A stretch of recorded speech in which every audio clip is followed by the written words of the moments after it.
Welcome to the Reclaimed Heirloom. My name's Christina.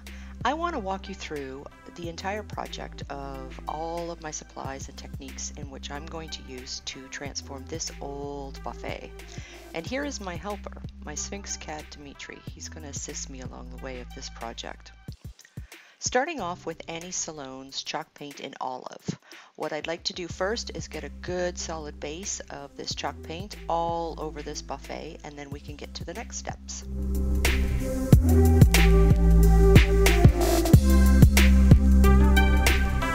Chalk paint is super thick and it's great coverage, but I do always recommend that you have a water spray bottle on hand. This will help move your paint as well as stretch it out a little bit, and you'll use a lot less paint that way.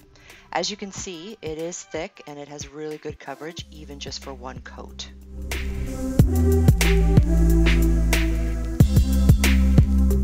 I'm definitely going to go with 2 full coats, and I want to give you a little tip here with these tin cans, which I found really clever. I saw online. And if you take an elastic, and probably a medium-sized elastic, and by sticking it right into the middle, when you dip your paint inside that can, you don't have to use the rim where you're going to goop paint. You're going to use the elastic instead. So this is actually going to keep that rim completely dry of paint, so when you put your lids on and off, it's not going to gather and clump paint.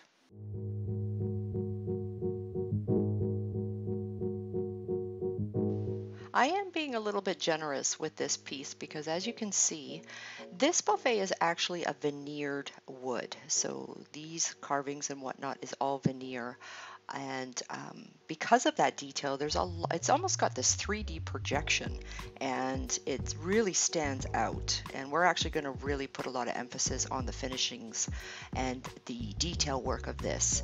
But again, I really kind of need to get a little extra extravagant with that chalk paint to get it into all of these details. And again, this is where using your water will really help move that paint around. And I'm probably going to go ahead and put 2 full good coats on this piece before we get into the steps for the decorative finishes that I'm going to do. Once I've completed 2 full coats, I'm probably just going to let this dry overnight, because this is actually taking a little bit of time to get these coats on such a big project, but it will be helpful for the next step that we're going to get into.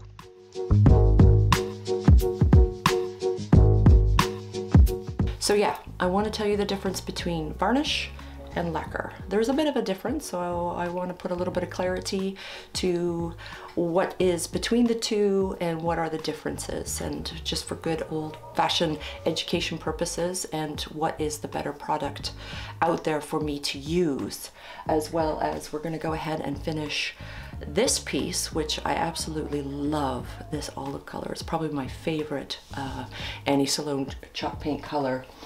But I want to really bring out these details, so I'm going to walk you through exactly what I'm going to be doing, and also how to troubleshoot things, because so many of us get a little bit overwhelmed. We're getting into a project, and if something's not going our way, what can I do to fix it? We don't want that feeling, oh my god, I've got to start all over again. No, you don't want to feel like that at all. You want to have fun, you want to play with your projects, and you just really want to get in there and just feel relaxed. That's the whole point. Chalk paint is designed to play with it, to have fun with it, and that's exactly what we're going to do. So let's get busy. The next step we're going to do is a French linen wash. 50% paint, 50% water. I've also made a mix of Enfleur, Barcelona orange, and a little bit of a country gray to make this kind of a brown, a little bit of a rust kind of color, and I'm going to show you why. But starting off with the wash, I've actually made 2 washes because this piece is so big.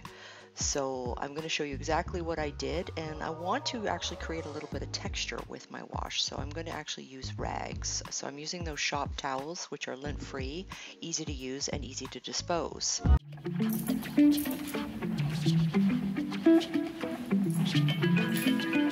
So there's definitely a few ways you can do a wash. You can literally place it on and wipe it back, especially for a piece like this with a lot of detail, but I like having a little bit of texture in my wash. That's why I like to use the wet and dry towels.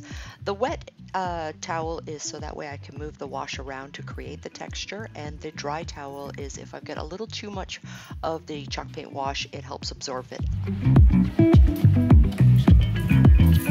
I highly recommend that if you're going to do it with a kind of the ragging technique, is you want to cross over your paint washes and do it in small sections.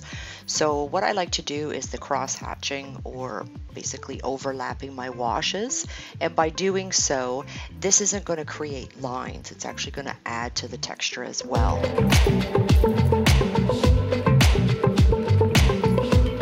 The chalk paint washes will actually dry quite quickly, so as I'm doing this and I'm starting to move down using the tabletop here as the example, and I've noticed from a previous section that I just did, if I'm noticing there's any blank spots or it just looks a little irregular, I actually take the fresh wash I'm working with and I will actually use that damp rag that has the chalk paint color wash on it and kind of dab all over a little bit, and this is just to add a little bit more continuity to the overall textures that I'm creating.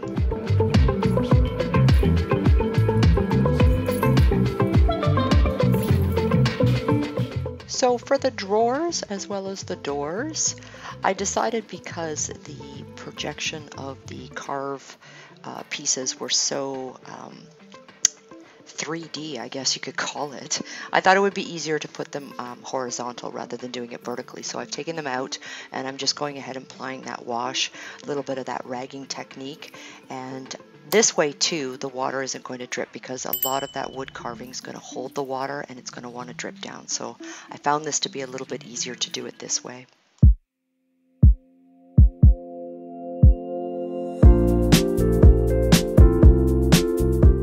If you've ever done a wash and for whatever reason you're not really happy with your results, don't panic, no worries.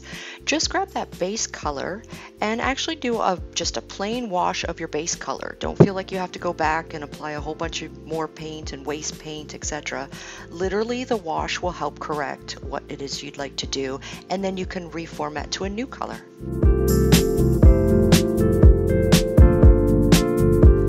Color washings are fantastic for any base color that you would like to use for any furniture project. It's a great way to add in that beautiful highlights and lowlights, as well as giving it almost like a aged smoked effect. It has such a beautiful result, and a lot of people generally will go with these taupe colors, they'll go with a white or even a black wash. You can use any chalk paint product that you want to with these kind of techniques, and anything that I'm using in this video. Whatever's easier for you to reach and whatever meets your budget, go for it. I am never left alone with this cat. He's always on my side. Dimitri's really good about not touching anything or getting into anything. He's my perfect little helper. Again, another troubleshooting tip. If all your paint wash has dried, and again, if you have areas where you feel it's kind of blank or you want to go back, you can go back with a paint wash. I'm actually using the wet rags I had from the original paint wash when I first started, and there's still tons of paint on there. So all I'm doing is going around and actually just adding more texture.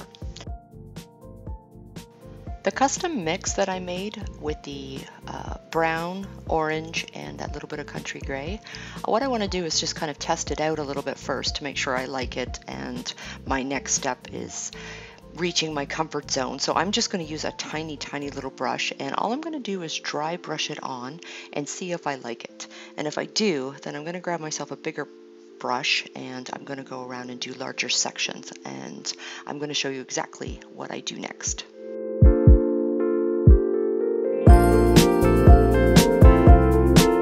So the color is doing exactly what I hoped it did. It's actually adding this beautiful contrast color, and I'm just using little tiny amounts, and I'm just going to dry brush it on so I can hit certain high points and low points, edges and corners to this entire piece. And what I want to do, and again, it's a helpful hint, is when you are doing a dry brush, start with small amounts. You can dry brush again over it. As a personal preference, I just like to build on my dry brushing. I don't like to try with too much. I just like to add a little bit more. But another troubleshooting technique is if you have put too much and you don't like it, just grab your base color and your chalk wash and actually dry brush those, not at the exact same time, but each of them back onto your piece. So this will help use that as a corrective measure if you've added too much dry brush of your contrast color. So I actually want to add in a duck egg color, which is a very, very beautiful kind of it's blue, but it's almost like a gray blue color. It's a beautiful color. I'm sure a lot of you are familiar with duck egg by Sloan. But the duck egg, because of the blue, it's adding a little bit of a patina. So I'm actually going to go around with the small artist brush and do all of these little tiny areas within all of this detail just to give it some of a patina reflection as well. So the larger brush that I'm using for the dry brush is for the mix color that I made of the Barcelona and Honfleur, and the tinier artist brush is going to be for the duck egg. So you're going to kind of see me bouncing back and forth. I don't really have a particular doing all at once. I'm just going with the flow. So sometimes I'm picking up one, sometimes I'm picking up the other. There's no particular pattern you have to go by. I'm just playing with the colors, seeing where I like them, where I'd like to add them, and I'm thinking and loving so far how the results are turning out.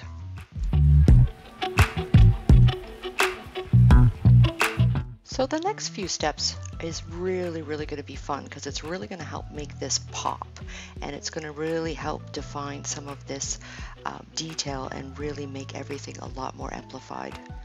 Does anybody else have their cat that will just sit on any part of them at any given time? I do appreciate his company considering it's such a big project.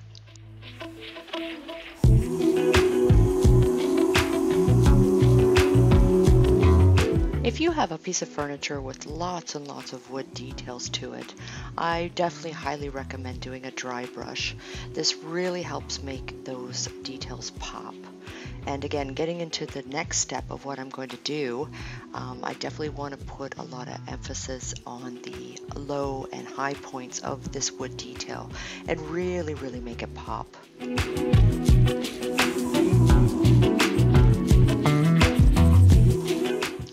The biggest trick with dry brushing is very little paint. Just a little tiny bit. You're going to rub it off, and then you're literally just using a little bit of that pigment of the color, and it's just very dried, and it just kind of lightly touches and kisses your projects. By adding in this orange and brown and this duck egg blue, I really feel like I've given the piece a lot more history and some character, as well as some old world age again.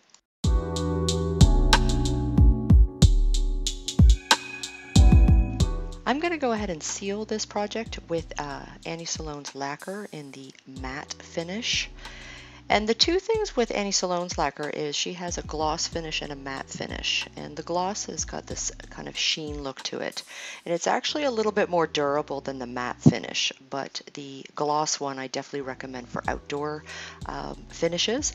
And the matte one is great as I use it as a substitute instead of wax. Waxing this piece would have probably drove me nuts just trying to get into all the little details. So I'm using a sponge applicator, and it allows me to kind of push into the details and get the lacquer around the best that I can. Lacquer is stronger than varnish. Varnish is kind of the old type of finish used way back in the day, and it was a lot more flexible and used on wood finishes. But lacquer has a stronger balance to it, and it also creates a harder wear surface. So I definitely recommend using a lacquer versus a varnish. I always get those two words kind of implemented in my vocab as the same thing because they are so similar, but that was a big significant factor to the two of them. And I don't think Dimitri really cares. He's like, just seal it. Let's move on to the next step. So I'm going to go ahead and let this all dry, and then we're going to go ahead and get into the next step. And I'm really loving the results, and I'm really happy with where this is going, but I think we can put a little bit more to this.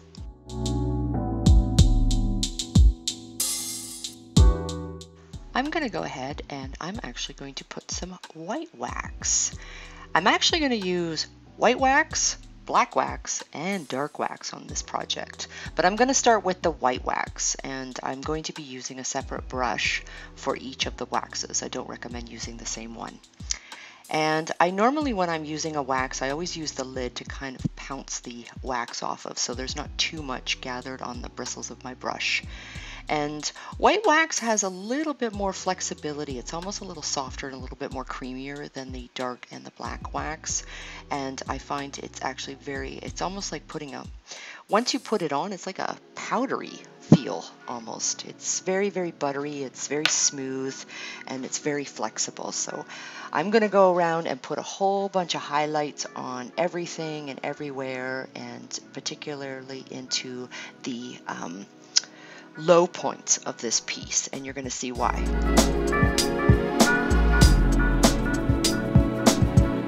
I wanted to quickly show you the difference between where I've put some white wax and where I haven't put any white wax. So to the right, no white wax, and to the left is some white wax. So it just kind of shows you how it's a very natural, very aged dust look, and it kind of gives it a little bit of a smoky look.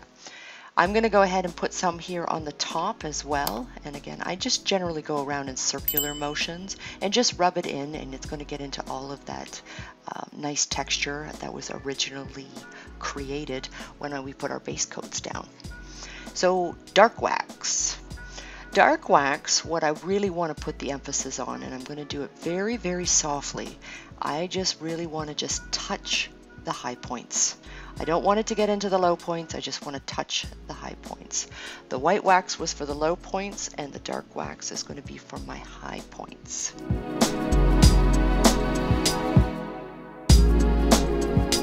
This is really going to help with the aged effect and that really old nostalgic character, because over time it's going to have all kinds of weathered effects.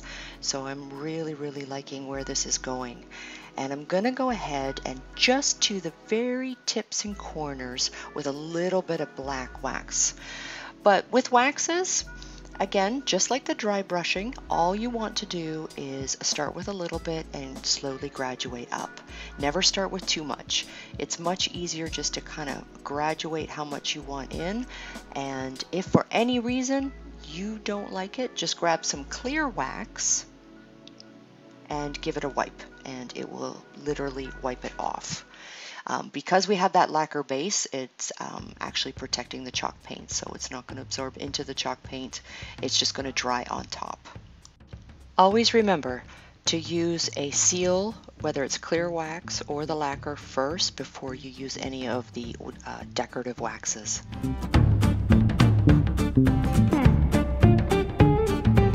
So I'm pretty happy with the results. Can still go back and maybe do a few more little touch-ups here and there, but I think the overall design of where I was going has been accomplished. If anything, it's turned out better than I actually thought. I'm really loving these highlights and lowlights.